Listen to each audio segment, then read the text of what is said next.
Probability methods, techniques. In probability sampling, the sampling units are selected by chance and the like.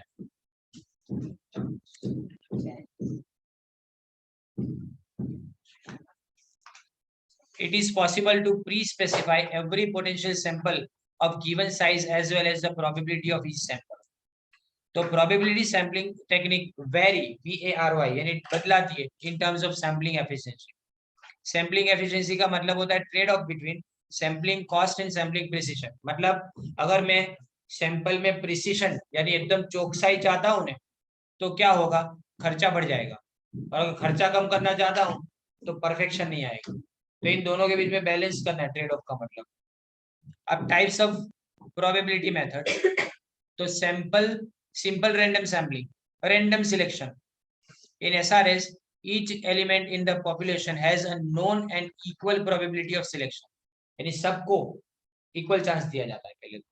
And it means that element is selected independently from every other element.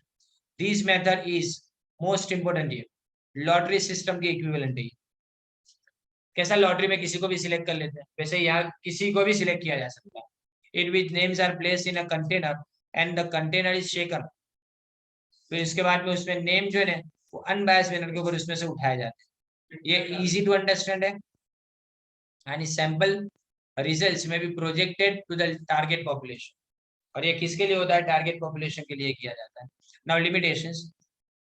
Simple random sampling, A B C D E. देखो इसमें 1 2 3 select किया, 9 select किया, उसके बाद में 16 24, तो मतलब सी में से कोई सिलेक्शन नहीं हुआ. SRS time consuming and costly है, क्योंकि उसमें बहुत सारी चीजें, पूरे पॉपुलेशन को डाल दो अंदर और उसमें से एक सिलेक्ट करो. समझे कि नहीं. And SRS gives lower precision result, क्योंकि इसमें स्टैंडर्ड एरर बहुत ज्यादा है. जैसे यहाँ पे ऊपर देखा सी रह गया, पूरा का पूरा कॉलम बाकी. एसआरएस में और may not result in a representative sample. उसमें रिप्रेजेंटेटिव सैंपल आ भी सकता, अगर सब में से सिलेक्शन हुआ तो रिप्रेजेंटेटिव आएगा, नहीं हुआ तो नहीं आएगा. सब में से सिलेक्शन हुआ ए बी सी डी ई, सब में से, तो रिप्रेजेंटेटिव सैंपल है. लेकिन सी में से नहीं हुआ तो नहीं है. Systematic sampling. In systematic sampling first sample is selected randomly and then subsequent samples are selected on the basis of sample interval. पहले ने पहला सिलेक्ट करूं, फिर बोलूं 1,00,000 तो 100 200 300 400 ऐसा सीधा जंप मारो. पहला 1 सिलेक्ट किया, उसके बाद में 101, फिर सीधा 201, फिर 301, फिर 401 ऐसा सिलेक्ट करें. यहाँ लिखा है कि अगर there are 1 lakh elements in the population और हमारे पास सैंपल 1000 का है, तो हम क्या करेंगे, देन सैंपल इंटरवल कितना लेंगे, 100 का सैंपल इंटरवल ले सकते, यानी 10 सिलेक्ट करेंगे फाइनली. तो अब sample interval is derived by dividing population size n by the sample size, यानी n बाय n. n यानी 1,00,000 डिवाइडेड बाय 1000, तो कितना बचा, 1,00,000 डिवाइडेड बाय 1000 करूंगा तो 100 बचा है. तो 100 का इंटरवल तुम्हारा हो गया. और यहाँ पे भी जरूरी नहीं है कि भाई पहला सिलेक्ट करो, एक के बाद सीधा 101 या 201. अगर मैं पहला 5 सिलेक्ट करता हूँ तो फिर सीधा कौन सा आएगा, देखो पहले 25 आएगा तो दूसरा 125, फिर 225, फिर 325 या 100 खुद आने का ऐसा इंटरवल में. Systematic sampling is similar to SRS in the sense that each population element has a known and equal probability of selection. सब में यहाँ पे भी सेम है, सबकी सिलेक्शन होने का चांसेस सेम है. तुम कौन सा सिलेक्ट करते हो ने वो पहले यूनिट पे डिपेंड करता है.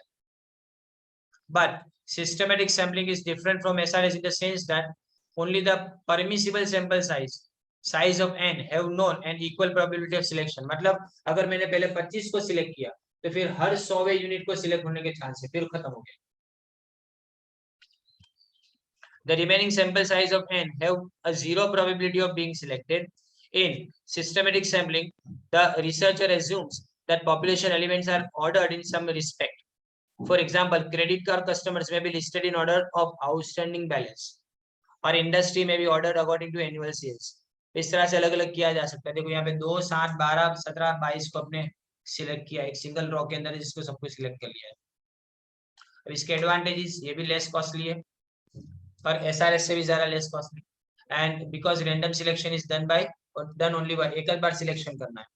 फिर it is time saving because random numbers should not be matched with individual elements। तो रैंडम नंबर को अपने इंडिविजुअल एलिमेंट से मैच, यानी हर चीज से मैच करने की जरूरत नहीं है। और ये कहाँ किया जाता है, तो consumer mail, telephone, mail intercept and internet interviews के अंदर ये सब किया जा सकता है। रेंडमली किसी को भी सिलेक्ट कर लो पर सिस्टमेटिकली सिलेक्ट करो। फिर ये स्ट्रेटिफाइड सैम्पलिंग है। स्ट्रेटिफाइड यानी लेयर बाय लेयर, 2 लेवल पे सिलेक्शन करो, उसको स्ट्रेटिफाइड सैम्पलिंग बोलेंगे। ये 2 स्टेप प्रोसेस है जिसमें अपने स्टेटा, यानी एक झुंड बोलते हैं ना, एक झूठ या ग्रुप, उसके अंदर अपने डिवाइड कर देते हैं। पहला तो पॉपुलेशन को अलग अलग स्टेटा में डिवाइड करो, डिफरेंट ग्रुप में डिवाइड करो। जैसे यहाँ लिखा है research uses stratification variables to divide the population.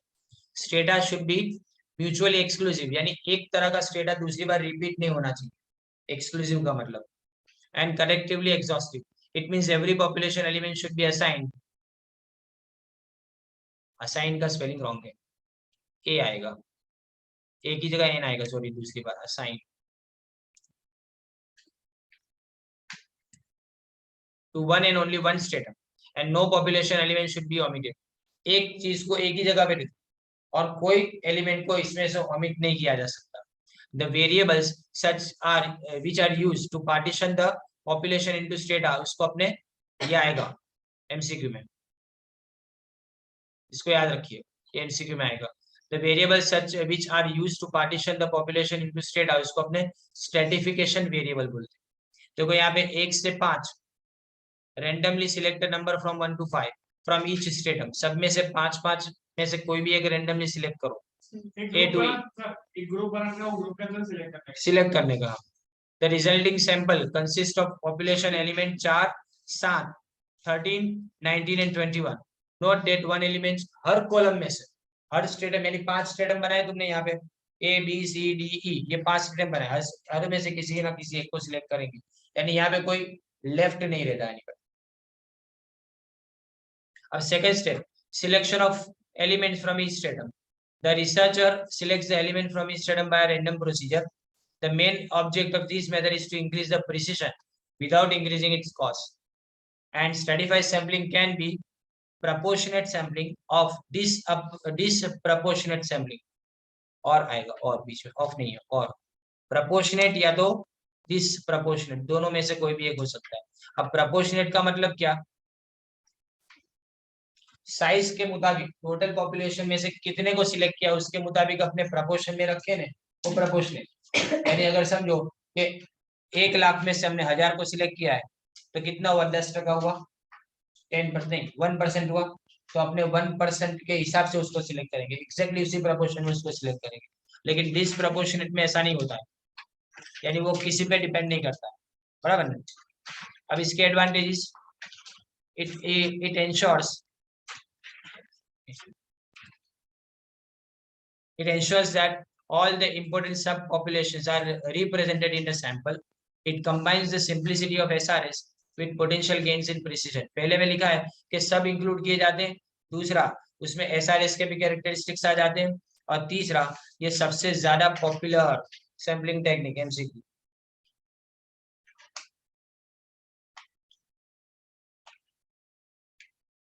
Last cluster sampling.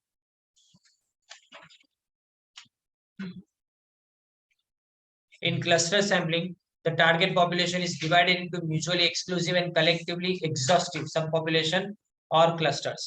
यानी इसमें भी क्लस्टर अलग अलग ग्रुप बना देंगे इसमें, पर हर ग्रुप में कोई भी रिपीट नहीं होना चाहिए, एक्सक्लूसिव और एग्जॉस्टिव का मतलब। And the researcher selects the random sample of cluster on the basis of probability sampling technique such as SRS। फिर उसके बाद में वापस SRS पे जाओ, पहले क्लस्टर के अंदर से सिलेक्ट करो, उसके बाद में वापस कहाँ जाएंगे, SRS के ऊपर, यानी पहले मेथड के ऊपर जाएंगे। There can be one stage cluster or 2 stage cluster or multi stage cluster sampling। One stage में क्या आता है, under this the researcher includes यानी selects all the elements from the selected cluster in the sample. यानी इसमें क्या किया जाता है कि सबको सिलेक्ट कर लेते हैं वन स्टेज में एक ही बार में। लेकिन टू स्टेज में क्या होता है कि पहले प्रोबेबल एलिमेंट को सिलेक्ट करेंगे, उसके बाद में दूसरे स्टेज के अंदर वापस दूसरा सिलेक्शन होगा। ये सिंपल क्लस्टर सैम्पलिंग या तो प्रोपोर्शनेट टू साइज सैम्पलिंग भी बोला जाता है इसको। अब एग्जांपल देखो, a common form of cluster sampling MCQ, area sampling where the cluster includes geographical areas such as countries household within the selected block in the sample. It is one stage sampling if researcher includes two or more household within the selected block in the sample. अगर दो से एक को अगर include किया तो single stage है, लेकिन अगर दो से ज्यादा है ना तो इसको दो ब्लॉक को इंक्लूड किया तो इसको क्या बोलेंगे, टू स्टेज सैम्पलिंग इसके अंदर बोलेंगे। अब देखो क्लस्टर सैम्पलिंग कैसे किया गया, यहाँ पे आप देख सकते हो ए बी सी डी, यहाँ रेंडमली सिलेक्ट किया तीन क्लस्टर को बी डी और ई को, बराबर है। With in each cluster randomly select one और two elements, the resulting sample consist of population elements, इसमें 7, 18, 21, 20, 21 एंड 23 है। Note that no elements are selected from the clusters, cluster लिखा है, क्लस्टर्स आएगा, क्लस्टर्स ए एंड सी, इन दोनों में से कोई सिलेक्ट नहीं किया जाता। ओके, तो यहाँ तक अपने कंप्लीट करते हैं।